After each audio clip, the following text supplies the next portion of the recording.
한편 얼마나 처벌받을 것이냐 이게 궁금하실 수 있는데 뭐 유무죄는 뭐 물어볼 필요도 없는 것이고요.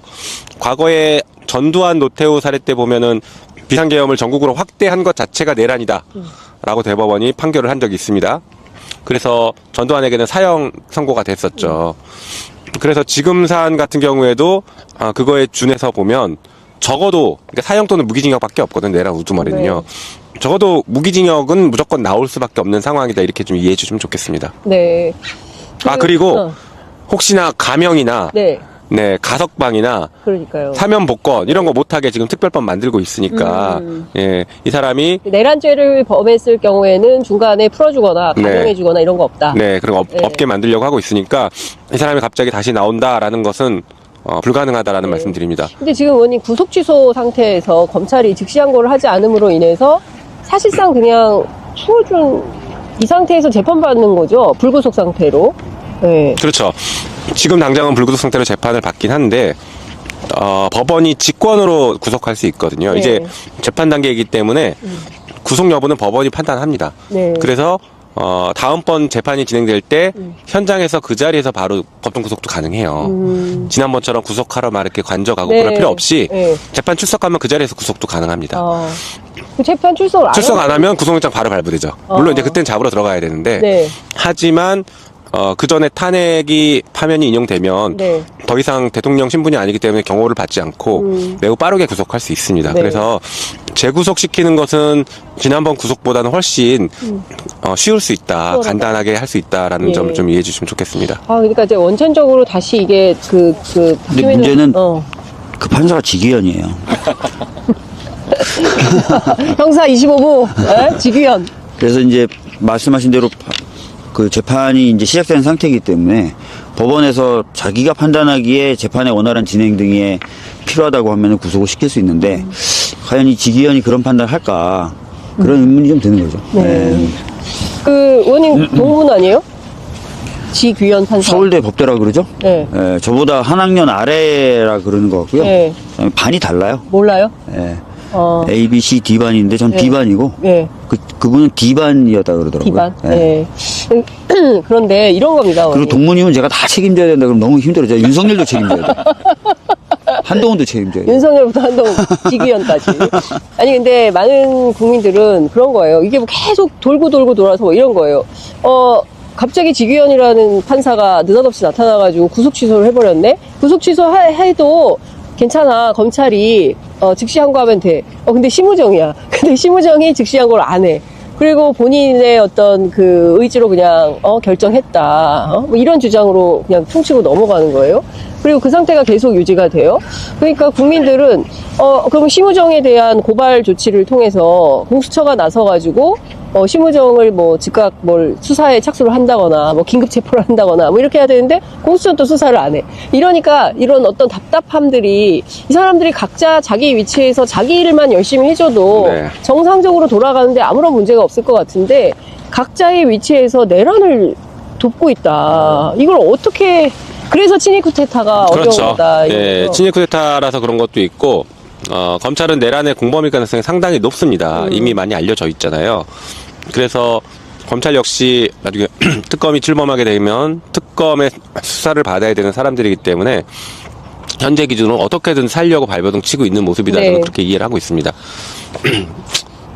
뭐 지금 말씀하신 것처럼 뭐 그러면은 지기현 판사도 그렇고 법원에서 다시 재구속도 어렵지 않냐 뭐 이제 여러 가지 고민들이 있을 수 있는데 제일 중요한 건 파면입니다. 그래서 그래서 당력을 지금 파면에 집중하고 있는 것이 윤석열 파면이 선고가 되고 나면 이런 것들이 상당 부분 해소가 되기 시작할 거예요. 그러니까 중심이 없어지는 것이기 때문에 상당 부분 해소가 되고 또 절차들이 빠르게 진행될 가능성이 높다라고는 보고 있습니다.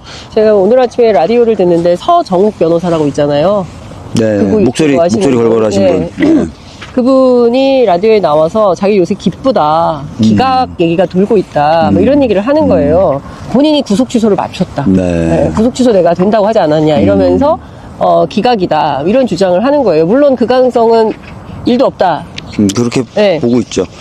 근데 사실 좀 아까 이제 김영민 의원님도 말씀하셨고 여기 질문에도 그런 질문이 있어요. 아까 그 김영민 의원님의 이 말을 걱정해 주셨던 분이 그 책임을 지지 않고 권리만 누리는 양아치 엘리트들이 자꾸 양성되는 것 같다 이런 얘기를 하셔서 관련돼서 조금 더 덧붙여서 말씀드리면, 이문정 검사 같이 검찰에 몸을 담고 있으면서 계속 검찰이 비판적이었던, 그런 검사도, 이번에 즉시항고는 할 줄 알았다는 거 아니에요. 자기 페이스북에 이렇게 썼대요. 즉시항고는 할 거다. 네. 근데 즉시항고 안 하는 거 봐서는, 와, 조직까지 엿바꿔 먹으려고 그러네? 그동안에는 뭐 권력에 충성하고, 그 다음에 정 문제가 생기면 자기 조직을 살리기 위해서 뭐 권력을 배신한다. 요 정도까지는 네. 하는데, 저거는 완전히 조직까지 엿바꿔 먹는 건데, 왜 저러지? 이런 느낌을 받았다는 거예요.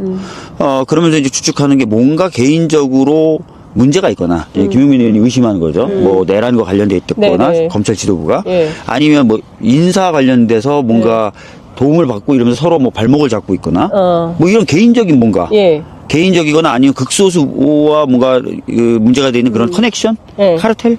요런 게 있는 거 아니냐는 생각을 가졌다는 거예요. 자기가 그동안 봐왔던 검찰의 모습하고도 너무 다르다는 거예요. 그래서 그런 부분까지도 한번 좀 생각을 해봐야 될 것 같고요. 왜냐면 몇 명이 지금 마음만 먹으면 막 이렇게 저렇게 막 할 수 있는 그러니까, 상황이 돼서. 네. 그리고 또 대부분 뭐 죄송한 말씀이지만 뭐 강남이나 이런 데서 함께 공부하고 비슷한 환경에서 자랐던 분들은 특별한 네트워크가 없어도 생각이 비슷해지는 경향이 있어요. 그러니까 약간 그래서 저희들도 법조를 일원화해서 다양한 경험을 가진 사람들이 뭐 판사도 하고 검사도 하게 해야 된다 이런 얘기하는데 잘 안 되거든요, 그게. 그러니까 그런 제도적 개선은 좀 필요할 것 같습니다. 네. 그러니까 지금 우리가 좀 뿌리채 뜯어내야 될 이 기득권 카르텔이 얼마나 심각한지 이번 사태를 통해서 전 국민이 확인을 하게 되는 것 같아요. 그 실제로 미국의 서브프라임 모기지가 터졌었잖아요. 2008년도에. 네. 그때 사람들이 다 황당했다는 거예요. 뭐 어떻게 저렇게 뻔하고 조금만 주의하면 막을 수 있었던 게 저렇게 터져버리지? 감독기관들은 뭐 했지? 은행에서 그 여러 가지 감시 기능하는 사람들 뭐 했지? 했더니 서로 다 친구들이야. 아, 회전문 인사고. 회전문. 그러니까 정부에서 감독하는 사람도 사실은 그 은행에 원래 임원으로 있었던 사람이 다시 왔고, 이 또 감독하던 사람 또 임원으로 가고, 이렇게 회전문 인사니까 다 뭐 자리는 차지하고 있는데, 다 지들끼리 친구니까 하나도 감시가 안 됐다는 거예요. 아크로비스타 공동체. 아크로비스타 공동체? 거의 그런 분위기잖아요, 지금. 또 뭐 중요한 문제가 지금 다들 열받아 있는 지점들이 선출되지 않은 사람의 권력이 국가 운명을 좌지우지하고 있다라는 것에 대해서 크게 분노하실 거예요. 맞아요. 거기에 뭐 중요한 결정권을 설사 준다고 하더라도 이게 다시 민주적인 통제 방식들이나 감시 방식들이 적용이 돼야 되는데 그 작동이 안 되고 있는 거죠. 네. 예를 들면 국회가 통제하는 것을 행정부가 좀 따르던가 이런 시스템이 돌아가야 되는데 지금은 그런 헌법에서 만들어 놓은 기본적인 시스템들이 다 네. 무너져 내리고 있는 상태예요. 그래서 이제 분노와 불안감이 더 커질 거라고 생각합니다.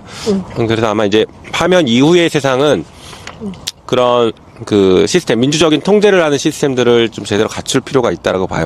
네. 예를 들면 저는 네. 예전부터 계속 주장했던 건데 선출직 공직자인 대통령에 대한 탄핵을 왜 헌법재판소에 맡길까? 국민이 선출했으면 네. 국민이 퇴출시킬 권리를 보유하고 있어야 되는데 네네.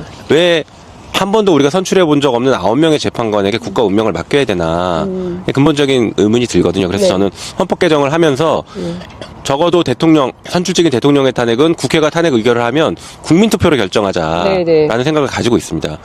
만약에 그런 상황이 지금 만들어졌다라고 하면 지금 우리가 헌재 바라볼 필요가 없어요. 그냥 국민들이 직접 가서 투표해서 직접 자기 손으로 파면시키면 되거든요. 네네.